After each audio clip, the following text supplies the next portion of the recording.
Welcome to episode 114 of Sport SA Daily Diary. Today we're chatting to South African extreme athlete and adventurer, Gaven Sinclair. Good afternoon, Gavin. How are you doing today, mate? Good afternoon, Adam. So lovely to connect with you, and I'm doing great. Thank you so much for asking. I hope you're well, and everybody else, of course. There's been a disruption in the world with what's been happening with the virus and stuff. So on my side, I'm all great. I'm in a little village here in Mozambique. Fortunately for me, it hasn't been the lockdown with you guys in SA. So I've had a bit of sort of room to play, if one could say that. Okay. And Gavin, we'll get on to all your achievements, but what are you doing in Mozambique at the moment? Adam, at the moment, I was busy working on a project. I was contacted by the CEO of a park up in Gorongosa to do a collaboration, to do a charity run and run through their park and obviously to build awareness for wildlife and nature conservation, and do a publicity media campaign. But of course, with the virus, there's been a lot of sort of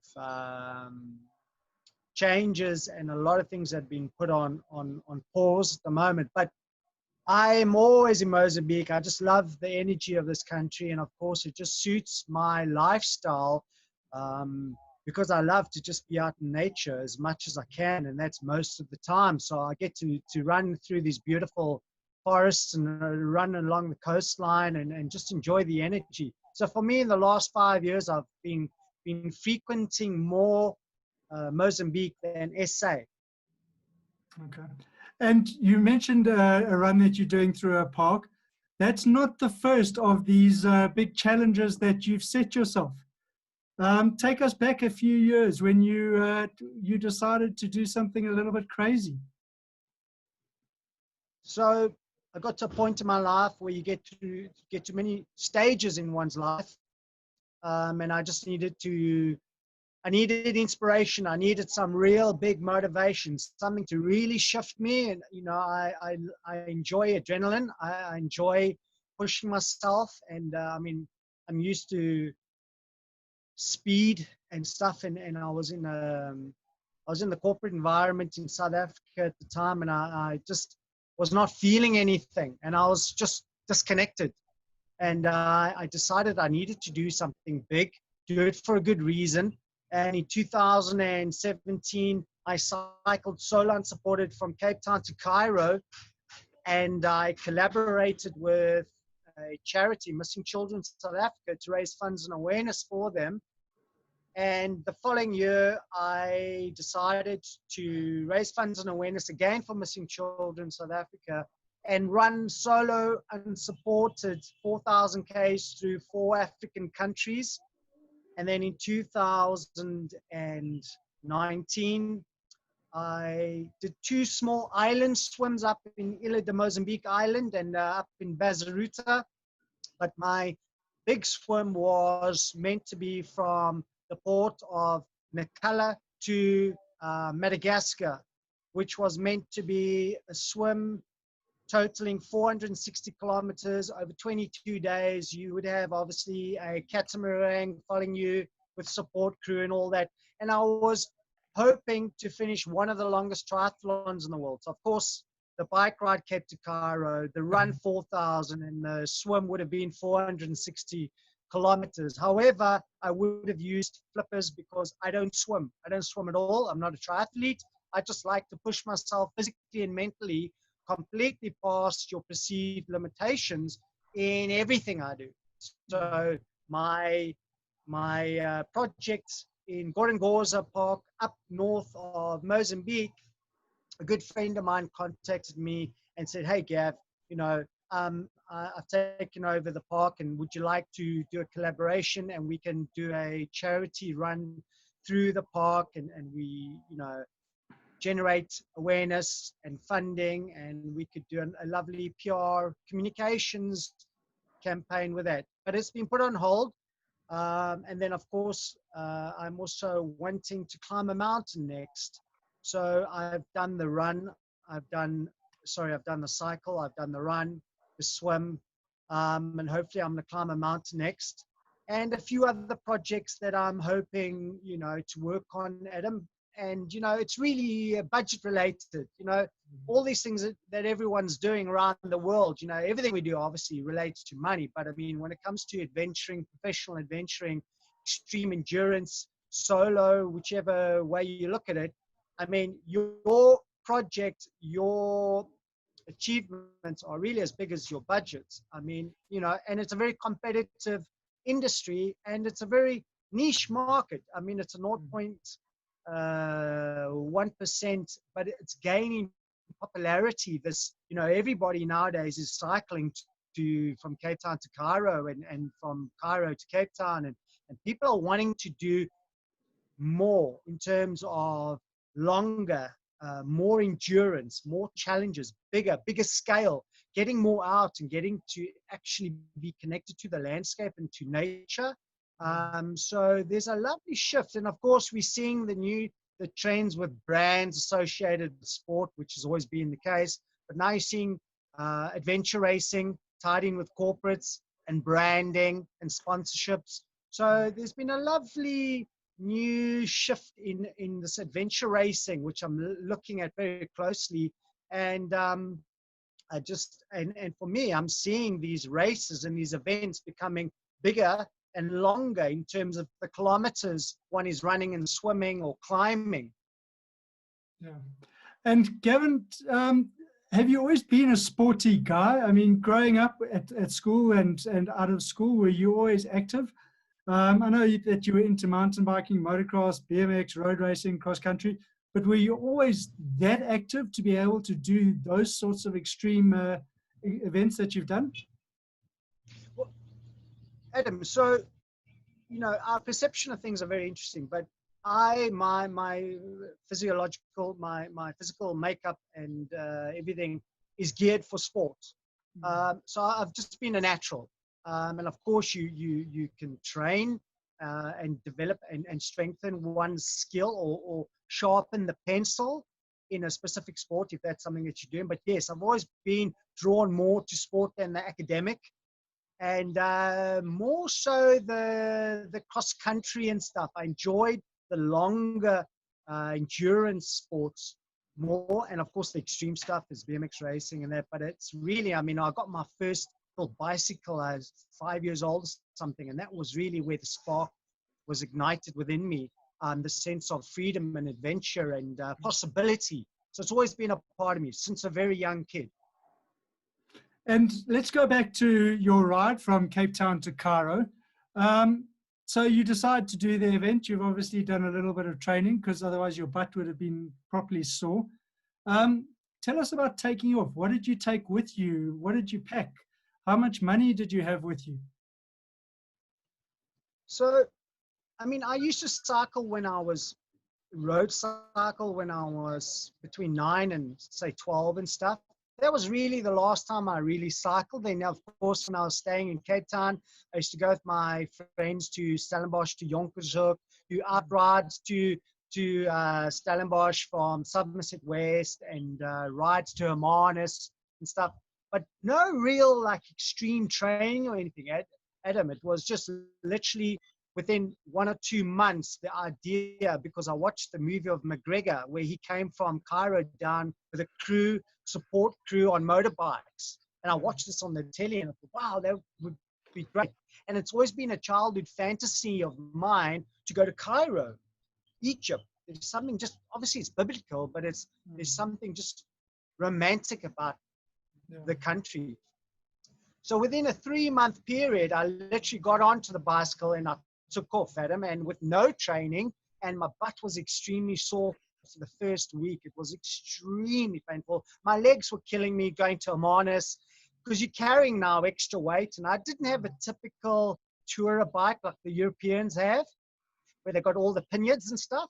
Mine was makeshift, borrow, hand-me-down, kind of 80s sleeping bag that we had to sew and repair, and I got an old tin cup. And so, I mean, if you saw me and you didn't know me, perhaps you would think, the But that's the perception, you see, because sometimes we don't need as much as we believe we do. Now, of course, sports drives product. And of course, but you don't need so many things, and you don't need all the techno gadgets to get there. And it's very simple. I asked a guy one day who had done it before, and I said, could you give me some advice? He said, very simply, make sure you're going north, and all you need to know is the sun rises on your right and it must set on your left. And then you know you're going north. It's as simple as that. And just keep going every day. In terms of training, zero training, hand-me-down kit. But before I decided to do the bike ride, obviously I went to get a bit of media support. I went on radio and stuff, but nobody knew my name. And people questioned me. You know, I went to a bike shop, tried to get a sponsor, small bike or a pre-owned bike, or, you know, great media exposure, photos, lovely backdrops, nothing. Nobody wanted to know my story. But they literally said, well, who are you? And have you ever done something like this before? So, of course, you know, you've got to prove yourself. You need to gain the respect and the confidence. So I just took a whole lot of bits and bobs, put it together. The morning of my ride, it was raining. I went on radio and I announced I was leaving. I didn't have a lot of money with me. I mean, and I got on the bike and I left, and I started crying, and I just thought I've gone crazy. I've lost it. And this is absolutely crazy. But, you know, on my ride, somebody heard my story and stopped on the highway, and I cycled the route from Cape Town, Mozambique, Hermanus, and I went up the east coast, is it? All the way up into Punta, Mozambique, and that's the way I went up to Malawi next. And a lady stopped, gave me $100, and I knew it was going to be okay. And the thing is, you know, I could not have completed these challenges, charity challenge, if it wasn't for each and every one of you out there who helped the way. And this is what it's about. Doing these extreme challenges, you meet the most fascinating, incredible people with the most amazing stories that just inspire and fuel you to get on the bike the next day and just go, no matter how tired you are, lack of sleep and that. And that's really it. I was not prepared, but mentally I was prepared to do Cairo. And I knew in my mind, before I started, I'd already completed it. Yeah. And Gavin, you weren't exactly a whippersnapper when you started. I mean, you were into your 40s. So it's not like if you're young, you can get on a bike and you can just ride for days. Here you're getting on a bike and you're over 40. Your fitness is obviously coming every day. It couldn't have been easy on the body. Sure, of course. I mean, you know, we all age, and the nice thing about being in your 40s is you reach maturity in your sport. I think it's like the ultimate peak. If you've been practicing and competing in a specific sport and you get to the age of 40, maybe your speed isn't as fast as it was when you were, say, in your 20s or your 30s. But in your 40s, you've got endurance. And it also depends on how you train, what you're training. And of course, my training, I focus more on strength and endurance training, and I carry a 10-kilo weight on my shoulders when I generally go running, like a weight, a chest weight or vest. But for me, it really wasn't a problem. It was just initial getting on the bike and the movement and getting the body used to that movement the first 3 or 4 days. But after that, I broke into the bicycle, as one says.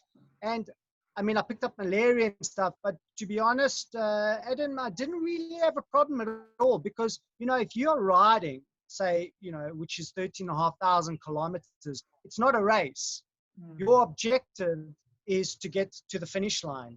So obviously you will take care of and look at things from many angles, your nutrition, what energy do you need for the day, do the research, and you just listen to your body. And if you're not feeling great, if something feels more painful than it should and it's a concern, you take a day off. Yeah. And you just have a clear mind and just know and be extremely flexible in terms of whatever comes your way every day. You just accept that and you deal with that. But in terms of me, and right now I'm turning 47 this month. I'm feeling fantastic. And it's a lifestyle, Adam, because if you eat healthy and, you enjoy life and stuff, and if you keep doing exercise every day, it becomes a lifestyle. And for me, it's always been a lifestyle since a very young age. And Gavin, I mean, Africa is probably the most remarkable continent in the world. You must have had some pretty special moments. Can you take us to one or two of those that were either nerve-wracking or really unbelievably emotional and sort of amazing? Gosh.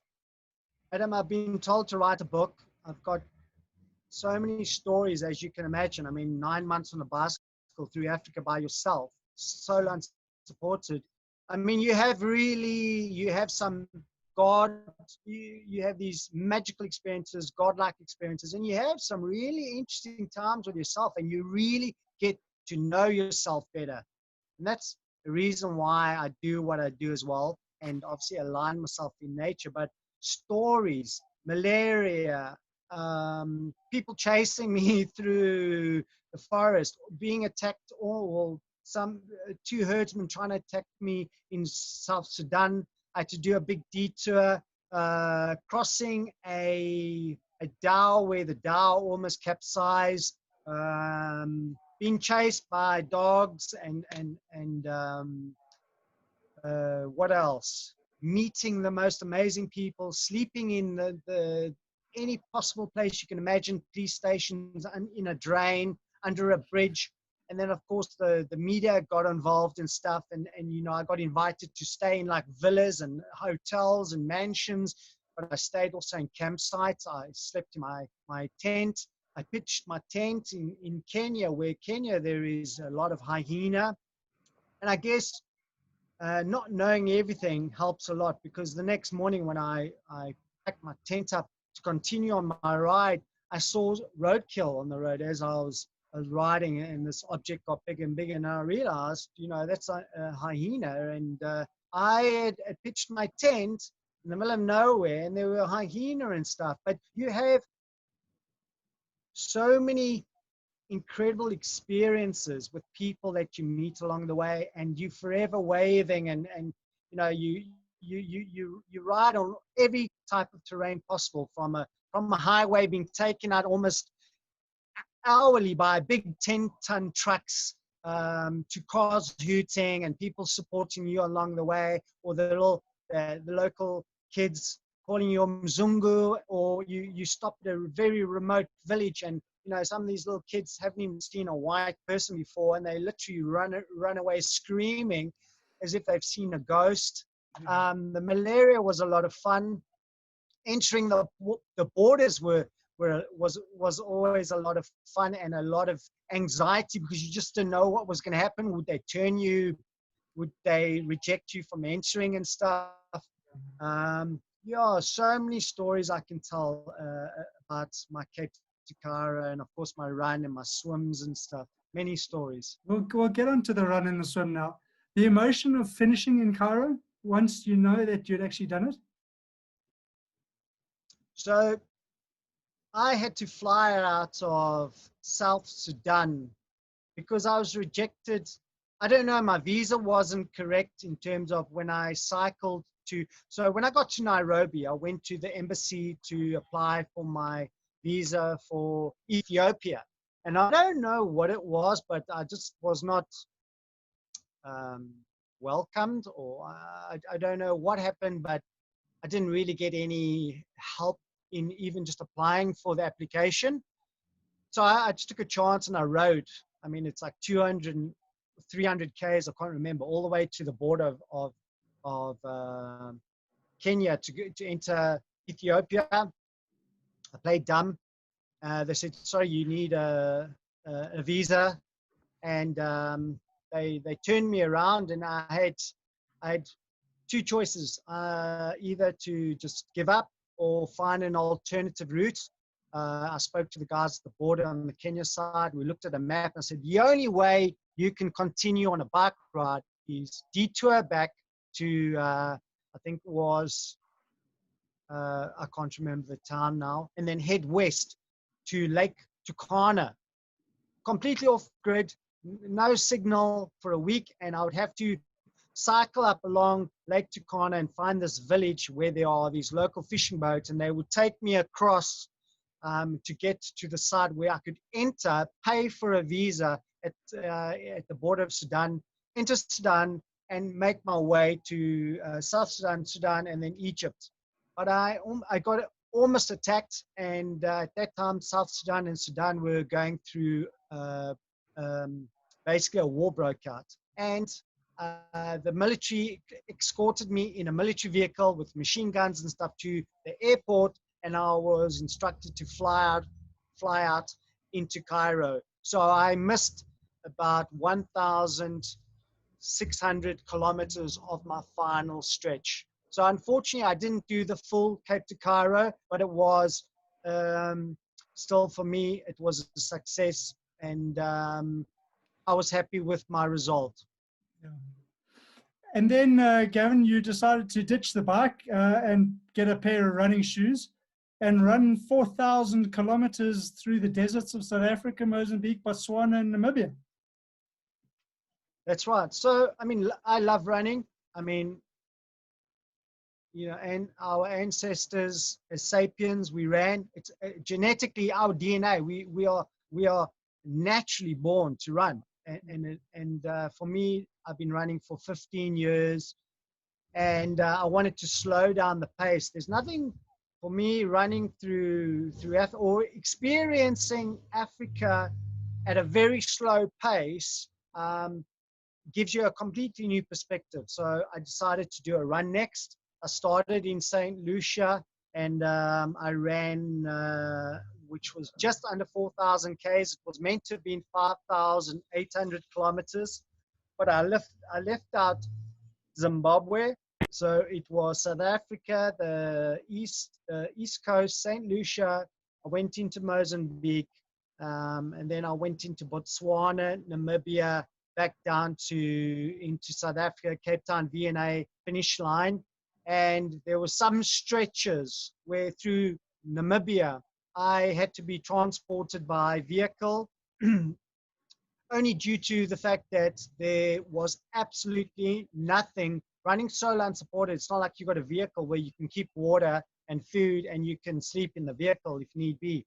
Here you are in the extremes. There is no water, and of course, the more water you carry, the heavier the weight is, and all these elements you take into account every day because you are burning more energy. So that was it, 4,000 Ks through 4 African countries, 7 months. It was insane. I used a sleeping bag at places where I could and where I could tie it together. And most of the time, there was also, again, a lot of support because a lot of people have gotten to know me over the last 5 years through social media and the press media. And obviously the charitable work that I've been doing for missing children in South Africa. And yeah, so it was a run. And as I say, I was wanting to go for one of the longest triathlons in the world and do a long swim next. As you say, you ditched the running shoes now and you got the flippers. Tell us a bit about that swim, because a 300-kilometer swim can't exactly be too easy for someone that's not a swimmer. Not a swim at all. I mean, I don't swim in a swimming pool. I don't swim when I go to the gym. I don't do any swimming at all. I'm land-based. I love land. I prefer anything that's got to do with land opposed to, you know, the ocean. I mean, like scuba diving stuff. It's beautiful. It's incredible. But for me, I'm just more land-based. That's just how it is. So I flew up to Nampula, and I swam from the first capital of Mozambique, which is Ilha de Mozambique Island. I swam from the island to the mainland, to Coral Lodge, media, press, and stuff. So, and it was an incredible experience for me, and because I'm not a swimmer. And then my next challenge was a short swim up in Bazaruta Island, preparing myself and getting the media support behind me to do a swim of 460 kilometers from the mainland to Madagascar. It's been done before by two people.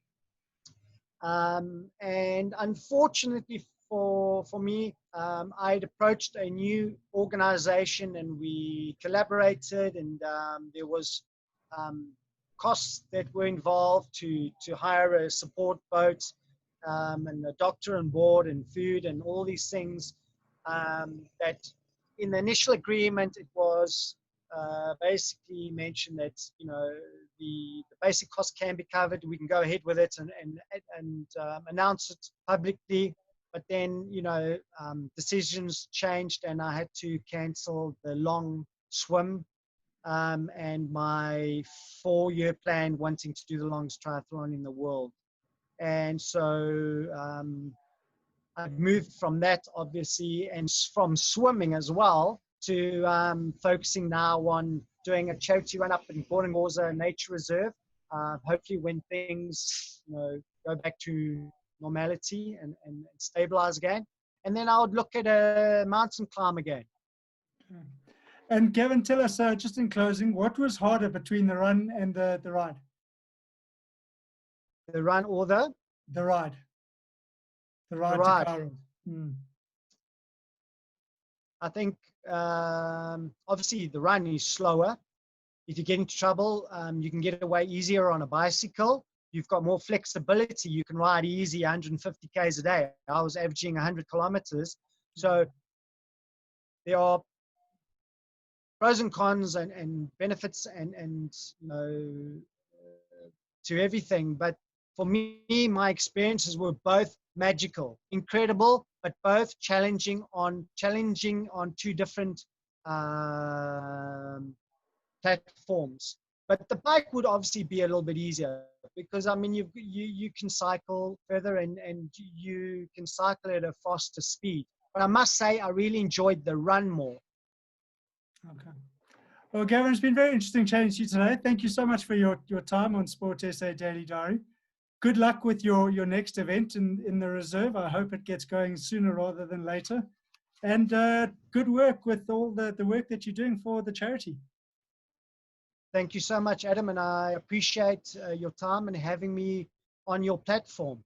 Oh, it's an absolute pleasure. Thank you. Thank you. Look out for tomorrow's episode of Sport SA Daily Diary, where we chat to a South African athlete that represented a country in rowing before becoming a world champion in surf ski.